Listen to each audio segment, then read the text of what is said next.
ونزلنا عليك الكتاب تبيانا لكل شيء وهدى ورحمة وبشرى للمسلمين.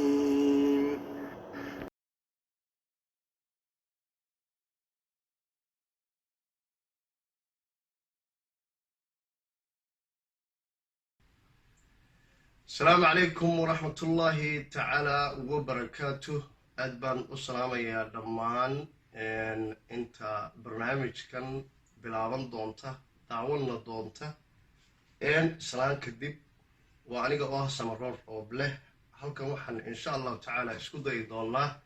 inaan idin soo gudbiyo barnaamij ku saabsan dunidan aakhiru zamanka iyo calaamadaheega. barnaamijkan insha Allah taala oo bilowgiisii clipkani yahay waxaan nagala socon doontaan kolba sidaan u awoodno in aan idin soo gudbino dhacdooyinka caalamka ka jira iyo siday u dhacayaan oo ku salaysan aragtida qur'aanka kariimka ah ee ilaahay soo dejiyay ka qabo iyo axaadiistii nebi maxamed calayhi salaatu wasalaam. aasaaska iyo marjaceenna wuxuu noqon doonaa diinta. waxaase ka hadli doonaa guud ahaan dhacdooyinka caalamka maanta ka jira, hadday noqoto kuwa magaranaysaay reer galbeedka, hadday noqoto kuwa bariga dhexe, hadday noqoto kuwa soomaaliya iyo afrikaba waynu taaban doonaa. waxaynu taaban doonaa oo kale 1%ga caalamka magaranaysaay maamula ee awoodii iyo lacagtii caalamku ay iskugu tegtay, kuwaas oo aynu si qoto dheer u soo saari doono cidda ay yihiin iyo waxa ay u socdaan iyo waxa ay maagan yihiinba. waxaan sidoo kale eegi doonaa siyaasadda Soomaaliya ee dhowr iyo 20 sannadood ee u dambeysay ku baysgaraysnayd qabiilka ee rafanaysay. waxaa halkaas soo gaarsiiyey ujeedooyinka laga leeyahay iyo halkay u socoto iyo aakhiru zamanka kaalinta ay kaga jirto ayaynu sidoo kale eegi doonaa. waxaan insha allahu tacaala barnaamijkani uu aasaas u noqon doonaa iyada oo aan ku baraarujin doono ummadda Soomaaliyeed sida wax ay u socdaan caalamka iyo sida wax loo arkayaay in ay totally yihiin laba kala duwan. in muuqaalka caalamku maanta leeyahay iyo xaqiiqooyinka saxda ah ee jiraay ay yihiin maanta wax aan sal iyo raad isku lahayn, taas oo aan daaha ka qaadi doono waxyaalo badan oo magaranaysaayay muuqaalkoogu aad u wanaagsan yahay loona haysto inay run yihiin, laakiin xaqiiqooyinka ku dahsooni ay yihiin kuwa aad iyo aad u foolxun ilaahayna lagaga fogaanayo. waxaan ku horeyn doonaa barnaamijyadeenna kolba sida wakhtigu inoo siiyo topic gaara ayaynu qaadan doonaa. hase ahaatee bal waxaanu ku bilaabi doonaa innaga oo wax ka taataaban doona jinka muxuu yahay. jinku muxuu yahay? maxaa jin loogu bixiyey? jinka iyo bini aadamka cilaaqaad ma ka dhexeeyaa? ma wada shaqaystaan? ama jin u aqoon ama alien ku tilmaam ama ma garanaysaay maris bay ku nool yihiin de ma jiraan intelligent being aan bini aadanka ahayn oo caalamkan ku nooli ma jiraan? su-aalahaasaynu isweydiinaynaa innaga oo tix raaci doona ma garanaysaay culammada saynisku maxay ka tiri, caalamku maxay ka leeyihiin, ma iyadsan yihiin jiritaankooga. laakiinse waxaas oo dhan waxaa aasaas u noqon doona qur-aanku muxuu ka yidhi. waxaan sidoo kale ka jawaabi doonaa roolka ay malaa'igta ilaahay ku leeyihiin dunidan caalamkeen maanta ku noolnahay iyo zamanu aakhirka iyo calaamadaha lagu garto ayaynu ka jawaabi doonaa, taas oon kaga jawaabi doono waxyaalo badan oo ma garanaysaayey iska been abuur noqday oo malaa'igta ilaahay lagaga been abuuranayo. waxaan kaloo ka jawaabi doonaa siyaasadda caalamka saan horeba idinku soo sheegay gaar ahaan dagaalka saddexaad ee caalamka ee fooda inagu soo hayay goormuu dhacayaa mase dhacayaa mise wax jira maye caalamku ma sidan buu ahaan doonaa 25 sane soo socda ama 100 sane soo socda ma sidan uu iska ahaan doonaa mise waxyaalo badan baa dhici doona iyo isbedeladaasi fooda inagu soo hayay hadayba jiraan qaabkeebay u dhacayaan halkayse ka dhacayaan waxaas oo dhan bayskeedna wuxuu noqon doonaa insha allahu tacaala kitaabka qur-aanka ilaahay subxaana wa tacaala waxayna leeyahay wanasalnaa calayka alkitaaba tabyaana likulli shay wahudan waraxmatan wabushraa lilmuslimiin qur-aanka waxaanu u soo dejinnay si aanu uga xaqiijinno uguna caddayno likulli shay everything wax kaste qur-aanku ilaahay inoo soo dejiyey saasaa loo soo dejiyey si uu uga isbaleen gareeyo wax kasta oo maanta caalamkan ka jira hadday tahay bangiyadan waaweyn hadday tahay google iyo facebook hadday tahay ma garanaysaaye lacagaha maanta caalamka socda ee saadka lagu magacaabo cryptocurrency-ga lagu magacaabo lacagahana caadiga eenu isticmaalno ee dollar kale waxaas oo dhan halkay ku biyo shubanayaan iyo waxay yihiin ayaynu falanqayn doonaa waxay kaloo falanqayn doonaa siyaasadda caalamkee secular stateka caalamyada ka jira ee republicanka iyo dimuqraadiga ku salaysan ayaynu raadkooga iyo halkay ka yimaadeen ayaynu dib u raaci doonaa waxaynu ka bilaabaynaa barnaamijyadeenna sidaaynu ognahay maadaama qur-aanka ilaahay inoogu sheegay waxaanu u soo dejinnay litabyaana kulli shay si aan wax walba ugu xaqiijinno oo wax walba aanu u sheegno baan u soo dejinnay sidoo kale wuxuu naxariis iyo bishaaro u yahay dadka ilaahay rumaysan taasi inagoo ka duulayna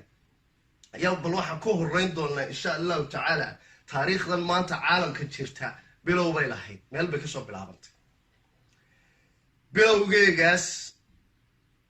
ma garanaysaa halkii aasaaska ay u ahayd ilaa aad ku noqonno oo marjicii aan raadkaas dib ugu noqonno maanta taariikhda maanta jirta waxba ku ogaan mayno taariikhda aan dib ugu noqonaynaa waxa weeye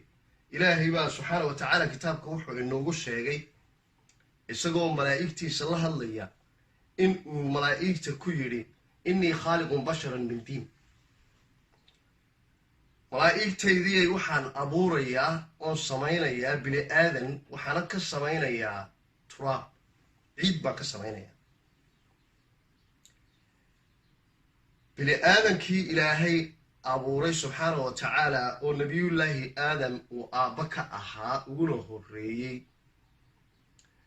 markii nebi aadan la sameeyey malaa'igta waxa la faray in ay nebi aadan u sujuudaan sujuudda waxay waagaa ahayd taxiya waa salaam bay ahayd ma ahayn maanta sujuudda kitaabkeenna qur-aankaa ku taalla ee ilaahay mooyaane cid kale aan loo sujuudi karin taasoo kale ma ahayn diimihii inaga horreeyey qaarkood waxaa culimo badan xaqiijinayaan in sujuuddu ay ahayd salaan haddaad dhaqanka hindiyaanka iminka u fiirsatana oo aad u horreeyey waxaad arkaysaa in ay dadkooga waaweyn iyo ay u sujuudaan iyo dhaqannada jiniiska iyo iyagoo u jeeda markaa inay salaamayaan oo ay sharfayaan sujuuddu markaas waxay ahayd salaan nebi aadan ilaahay subxaana wa tacaala markuu ku lahaa malaa'igta u sujuuda nebi aadan wuxuu u jeeday salaama maantase salaantaasi dhinaceenna waxay ka tahay handshake gacanta iyo gacantaa laysu salaamaa arrintu markay halkaa marayso nin la wada yaqaano baa hadlay oo yidhi ma garanaysaye anuma sujuuday ilaahay subxaana wa tacaala wuu weydiiyey wuxuu ku yidhi war maxaanad u sujuudayn ya maxaanad ugu sujuudayn oon u salaamayn wuxuu ku jawaabay ibliis buu ninkaasi ahaa wuxuu ku jawaabay anaa khayru min nebi aadan anaa ka khayr badan kelmaddaas hadalkaa ibliis yidhi ee uu ku gaaloobay caalamkan maanta aan joogno waxay ku soo noqnoqotaa million times waxaad arkaysaa niman caddaane oo leh madowga annaga ka fiican waxaad arkaysaa qaar madowga oo leh caddaanka annaga ka fiican waxaad arkaysaa qaar carab ah oo kibir ku jiro oo ummadda iyagu inay ugu sarreeyaan ismoodaya oo madowga ma garanaysaa yasayaad arkaysaa oo annaga ka fiican waxaad arkaysaa qaar soomaalida dhexdeeda ah leh annaga qabiil hebela oo qabiilkan kale ka fiican arrintaasi waa tii nebi aadan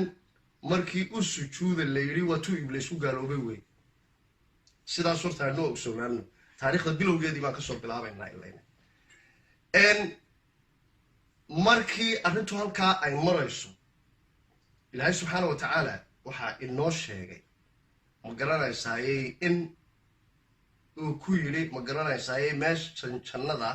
ee joogto ibliisow kumay ahaanin inaad isku weynayso ee ka bax baa lagu yidhi arrin markay halkaa marayso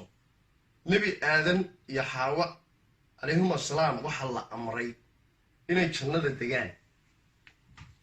waxaa lagu yidhi geedkaas ha u dhowaanina ama geedkaasi abal ha noqdo ama geedo kaleba ha noqdee waxaa lagu yidhi geedkaas ha u dhowaanina arrintu markay halkaa marayso ayaa waxaa dhacday ibliis baa u yimiday wuxuu ku yidhi geedkan ilaahay wuxuu idinka xaaraameeyey miyaad garanaysaan waxaa idinka xaaraameeyey wax kale maahine wuxuu ku yidhi inaad laba malag noqotaan oo kuwa waara aad ka mid noqotaan ood laba boqorna noqotaan mooyaane wax kale la idinkuma diidin ee geedkan iska cuna aad waartaane ood noqotaan ma garanaysaa in laba malage arrintu markay halkaa marayso waxay ku caddaynaysaa awalu samaan taariikhdaa dhacday bilowgii taariikhda maanta caalamkan bay ka jirtaa bini aadanka dabcigaa ilaahay ku abuuray ee ah raadinta awood power raadinta in ay dad maamulaan raadinta inay sato dheeraystaan oy iska noolaadaan taasi waa tii ibliis uu ku dagay nebiyullaahi aadam calayhi assalaam iyo xaaskiisii xaawo halkaa markay marayso waxay cuneen geedkii kadibna waxaa u muuqatay cawradoodii iyaga oo geedihii jannada ku yaalay caleenta ka goosanaya oo cawradooda ku asturaya arrintu markay haddaba halkaa socoto laba cashir baa halkaa ilaahay ku caddeeyey oo dunidan maanta aakhiru samanka ah inkastoo dad badan u haysanba inaynu aakhiru saman ku jirno laakiinse barnaamijyadeenna soo socda waxaynu caddayn doonaa oynu soo qaadan doonaa oynu diiradda weyn ku qaban doonaa in aynu ku jirno iyo in kale innaga oo caddaymo badan soo qaadanayna ayaynu bal horta diiradda taana waa dul saari doonaa halkaa taariikh markay marayso labada cashir ee halkaa inagu sugan baa wuxuu yidhi in bini aadanka badankoogu aakhiru samanka lagu gaaloobi doono arrin caan noqon doonta oo major caalamka ka noqon doonta oo ma garanaysaaye lagu faani doono oo la caadaysan doono oo ah aniga ayaa kaa fiican adiga qaladaad badan oo runtii haddaynu soomaalinahay iyo ummadduba ay ku soo jirtay oo laftaydu soo galay waxaan ilaahay ka baryayaa in uu ilaahay subxaana wa tacaala iga dhaafo kadib markii aan fahmay wixii aan ku jiray in ay qalad ahaayeen waxaanan ku gartay marka aan dib ilaahay ii tusay een qur-aanka iyo fahanka aan dib u adeegsaday ee waxaa soo dhacay ee ilaahay qur-aanka inoo sheegayo in ay yihiin wax keliya soo dhacay aynahayne wax maalin walba aynu sidaan salaada u tukanno aynu afkeenna ka nidhaahno oo ku dhaqanno inay yihiin talabaada cashirka meesha ku jirtaay waxa weeye in maalin walba ama qabiil ahaan a loo raadiyo ama waddan ahaan a loo raadiyo ama ha loo raadiyo nationality ama ethnicity ama caddaan ahaan a loo raadiyo ama madow ahaan a loo raadiyo ama famil ahaanba ha loo raadiye in la caadaystay waqtigan maanta aynu ku jirno kooxaysi ahdaaf gaara leh oo koox walba ay rabto in ay ummadda inteeda kale iyadu ka sarrayso koox walba ay rabto khayraadka ilaahay dhulka geliyey in si gaara cid gaari ugu tagrifasho inta kalena ay noqdaan ma garanaysaay ummad masaakiina oo islayfa wax ayna lahayn inay kooxa gaari mar walba damcaan in ay iyagoo isticmaalaya awoodaha ilaahay siiyey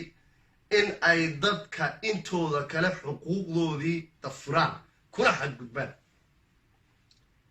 calaamadahaasi waa calaamado milyaana u malayn maayo inaad iiga baahan tihiin inaan tusaale idiin soo qaado oon idin idhaahdo waa tani iyo tani taasi waa tii ibliis uu ku dagay nebiyullaahi aadam calayhi salaam uu ku yidhi geedkan haddaad cuntid waxaad noqon doontaa boqor ama malag ayaad noqon doontaa oo waad waari doontaa remember maysid taasi baa markaa maanta meesha taalla oo nin walba waxaa raadinayaa ama guruubyadaasi raadinayaan inay noqdaan kuwa iyagu wax maamula labadaa arrimoodba saan idiin soo sheegay waa calaamadaha zamanu aakhirka waa aasaas bayna u yihiin waa waxyaalaha maanta la dhacaya fahankooguna waxay ku xidhan tahay in aynu taariikhda dib ugu noqonno oon eegno taariikhda bilowgeedii ilaahayna wuxuu yidhi subxaanahu wa tacaala in uu isagu yahay ka bilowga ah isaguna yahay ka dambe fa huwa alawalu waalaakhir halkaa marka aynu joogno haddaba jinkii uu ibliis ka mid ahaa markaan yaraanteedii baa waxaan maqli jiray ibliis wuxuu doonayay in uu yidhaahdo waxaad iga abuurtay ilaahayow nuur oo ilaahay baa wuxuu ka siiyey naar walciyaadu billah ilaahay subxaana wa tacaala ibliis kelmadda afkiisa ka soo baxday ilaahay qasabkagamuu dhigin oo ilaahay ibliiskamuu been abuuray ee ibliis afkiisuu ka qirtay ilaahay aayad kaloo qur-aanka ku jirtana waxaa inagu yidhi wa khalaqa aljaana min maarijin min naar jinka waxaanu ka abuurnay ma garanaysaaye naar holcaysan ka abuurnay taasi oo insha allahu tacaala aynu sii fasili doonno oo naartaasi bal noocay tahay heatka waa la yaqaan scientifically waa electromagnetic waveska qayb ka mida waan analysis baan ku samayn doonaa markaa insha allahu tacaala hadduu ilaahay waktiga inagu simo barnaamijyadadee dambe ee ku saabsan barnaamijkeenan cusub ee aakhiru zamaan talks ayaynu kaga hadli doonaa insha allahu tacaala waxaa kale oo jirta oo halkaa iyaduna jirtay in aan maqli jiray oo la odhan jiray isla markaas uun ibliis malaa'igtu ka mid ahaa ibliis malaa'igta ka mid ma ahayn laakiinse khalqi ilaahay abuurtay oo intelligent being ah oo garaadle sida bini aadanka oo ma garanaysaay wanaagga iyo xumaha kala yaqaan weeyi waana labada khalqi ee ilaahay uu siiyey subxaana wa tacaala free will in ay choice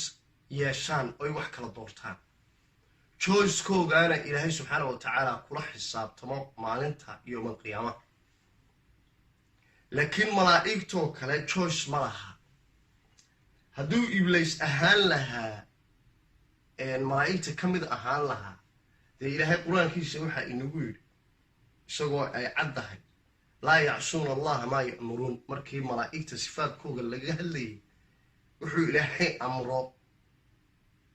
yaa hadal kama soo celiyaan markaa ibliis hadduu malaa'igta ka mid ahaa muxuu hadal uga soo celiyey baa meesha min lahay laakiin ilaahay saa idiin sheegay aayado badan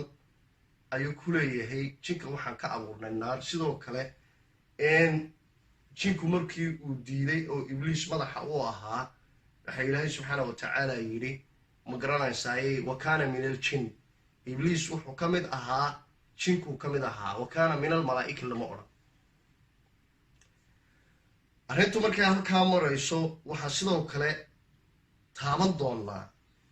in malaa'igta ilaahay iyaga ka abuuray subxaana wa tacaala nuurkana maanta waynu naqaanaayo nuurku waa light waa iftiinkana waynu naqaanaayo visible lightku aynu wax ku aragno wuxuu ka samaysan yahay different electromagnetic waves markay isku tagaanna white noqda markay kala baxsan yihiinna different colors leh iyo different frequency kuwaasna waynu baldul istaagi doonaayo waxaynu bixin doonaa insha allahu tacaala analysis iyo opinionka aynu bixinayno kuma qasbanid runtii inaad opinionkayga qaadatid unless aad ku qanacsan tahay mooyaane taas kadib waxaynu u galaynaa markaa insha allahu tacaala barnaamijka jinka iyo malaa'igta waxaan kaga hadli doonaa sidan si ka faahfaahsan barnaamijyadeeda soo socda insha allahu tacaala aakhiru samaan talks aan ku soo noqonno haddaba barnaamijkan maanta oo insha allahu tacaala aynu taabanayno qayb walba bal aynu in yar aan ka taabanayno overview si bal aad u dhadhamisaan waxyaalaha caalamka maanta ka jira ayaa waxaynu ku bilaabaynaa nabigeenu calayhi salaatu wasalaam waxaa inoo sheegay ma garanaysaaye calaamaatu aakhiru samaan ama calaamaatu saaca 10 buu ku sheegay nabigeenu calayhi salaatu wasalaam asxaabtiisii oo meel fadhida oo sheekaysanaysa buu maalin soo garmaray markaasuu yidhi maxaad ka sheekaysanayseen maanta markaasay waxay yidhaahdeen waxaynu isweydiinaynay calaamaatu yowm saaca ama calaamaatu yowm alqiyaama baan isweydiinaynay oo ka sheekaysanaynay waagaa ay asxaabtu ka sheekaysanayso waa 1400 oo sano ka hor maanta waxa yar in aynu soo hadal qaadno oon ka sheekaysano nidhaahno ma garanaysaa war yowmal qiyaamihii ma dhacayaa hawso goormu dhacayaa suu dhacayaa inaan isweydiino oon ka sheekaysano oo aynu isticmaalno garaadkeenna oon isticmaalno qur-aanka oon isticmaalno axaadiista aad iyo aad bay u yar tahay taa lafteeda waxay ka mid tahay calaamadaha yowmal qiyaamaha oo yowmal qiyaamuhu dhici maayo buu ilaahay subxaana wa tacaala yidhi ilaa iyo cid ka hadasha calaamadaha yowmal qiyaamaha la waayo taana inaad marakacaysiin baan u malaynayaa dad badanoo cid ka sheekaysaay ma jirto waxyaalo badan oo kalean ka sheekaynaa laakiin calaamadaha aakhiru samanka iyo dunidan maanta heerkay taagan tahay iyo qaabkay u socoto kama sheekayno calaamadihii 10 ahaayuu nabigeenu markaas sheegay baan bal dul maraynaa nabigeenu calayhi salaatu wasalaam wuxuu yidhi isagoo markaa calaamadaha uu ka hadlayo umuuna dhigin qaabka ay iskugu xixigi doonaan ama ay u dhacayaan ama waxaa la yidhaahdaa chronological order qaabkay isugu xixigayaan umuuna sheegin laakiin si randama unbuu u sheegay 10kii siday isugu xigayaan marka ama siday u dhaceen ama xaqiijintooda waxay u taallaa dadka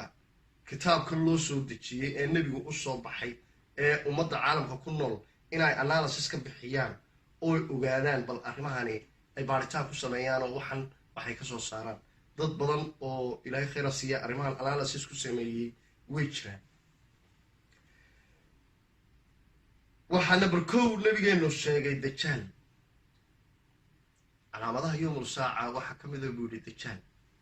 dajaal barnaamij gaara oo ku saabsan barnaamijyadeedna aakhiru samaan talks baynu kaga hadli doonaa si faahfaahsan dad badanna waan infaad garayn doonaa ra'yigiinana waan ururin doonaa analysis iyo opinion na waan ka soo jeedin doonaa hadduu eeba yidhaahdo ku salaysan diinta iyo garaadka bili-aadanka ee diinta bartay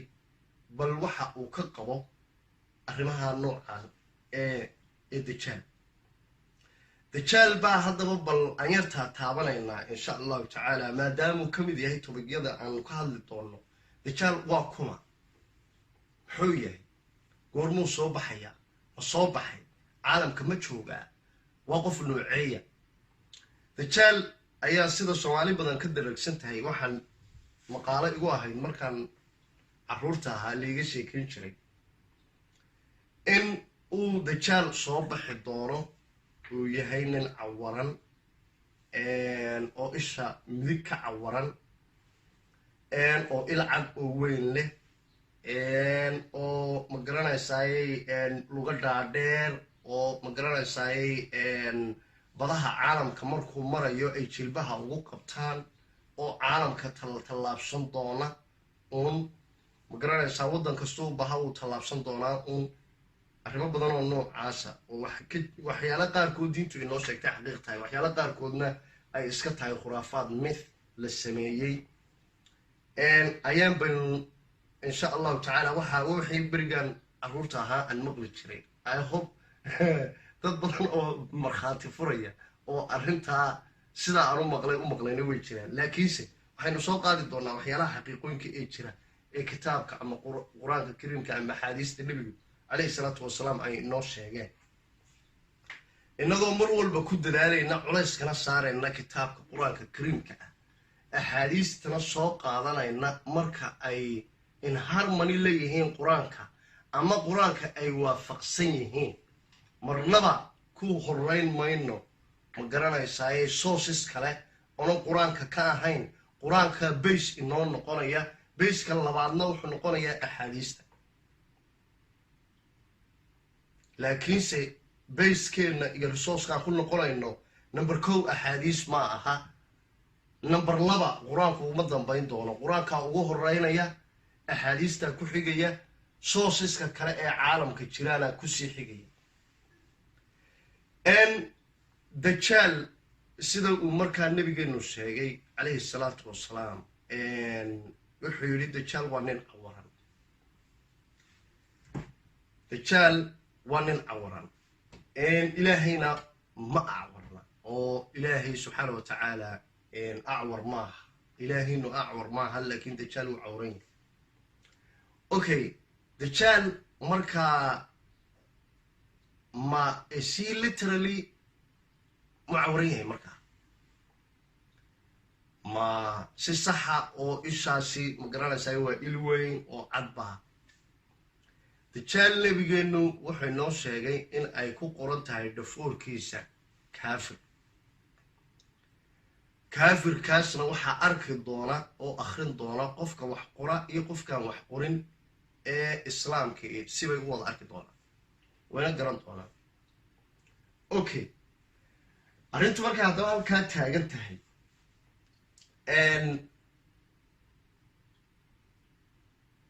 dajaal opinionka maanta culammada islaamku qaarkood ay soo jeediyeen baa wuxuu yahay aniguna aan ku raacsanahay adiguna ilaa aad ku qanacsan tahay mooyaane qasab kuma lihid inaad nagu raacdo isha dajaal ee laga hadlayo cawran yahay laleeyahay inayn ahayn ishan inagu taalla waay ilaahay qur-aanka subxaana wa tacaala wuxuu inoogu sheegay fa inahaa laa tacma alabsaaru walaakina tacma alquluub alatii fi lsuduur indhabeelku maaha indhahan ee indhabeelku waa qalbiyada ku jira laabta buu ilaahay yidhi waxaa indhabeelaayay inan waxba arag aragtida markuu ilaahay ka hadlayay dhowr jeer baa wuxuu yidhi dhegay leeyihiin waxna ma maqlaan, indhay leeyihiin waxna ma arkaan, garaad bay leeyihiin waxse ma fahmaan. kuwa noocaasa ilaahay wuxuu yidhi ulaa'ika humulka acnaam, kuwaasi waa lo-oo kale, waa sida lo-da. lo-du dhegana waa leedahay, indhana waa leedahay. okay, aragtida qur-aanku markaa qaba waxay tahay in aragti kale oo aragtidan ma garanaysaa indhaha oo keliya inayna jirin, aragti kale inay jirto. aragtidan indhaha waxaa lagu arkaa appearance caalamka muuqaalka, the physical shape, the material world bay ku tusaysaa. laakiin aragti kale oo waxaa jirta qalbiga ah oo ku tusaysa xaqiiqooyinka hoose ee ay leeyihiin ma garanaysaa material worldka ama appearance ama muuqaalka guud eed arkayso. waxyaalaha ku hoos doorsoon waxa fahma oo garta qalbigaana arka. maadaamoo ilaahay taa ka hadlayo inoona caddeeyey, opinionka aan ka soo jeedinaynaa markaa wuxuu yahay dajaal isha uu leeyahay ee midig, maadaamuu midigna uu leeyahay layidhi inayna actually ahayn indhihi ishiisan ee ay tahay qalbigiisa, inuuna dajaal qalbiga waxba ka arki doonin, waxna ka garan doonin. taasoo macnaheedu ay tahay in uuna dajaal kala saari doonin waxa saxa ah iyo waxa qaladka ah. aan lidaalika inuu ku dhaqaaqi doono afcaal aad u badan oo dhammaantood ilaahay ka hor imanaya subxaana wa tacaala. dajaal muxuu yahay markaa? masiixi dajaal waxa weeye markaa wuxuu sheegan doonaa nebi ciise. wuxuu sheegan doonaa dajaal in uu yahay nebi ciise. wuxuu odhan doonaa waxaan ahay nebi ciise oo soo noqday. arrintaas wuxuu noqon doonaa dajaal ma garanaysaa beenaalaha caalamka ugu weyn ee soo baxa dunidu intay jirto. nebi wal oo caalamkan soo marayna wuxuu uga digay ummaddiisa fitnati dajaal, tastiga soo socda ee ku saabsan dajaal.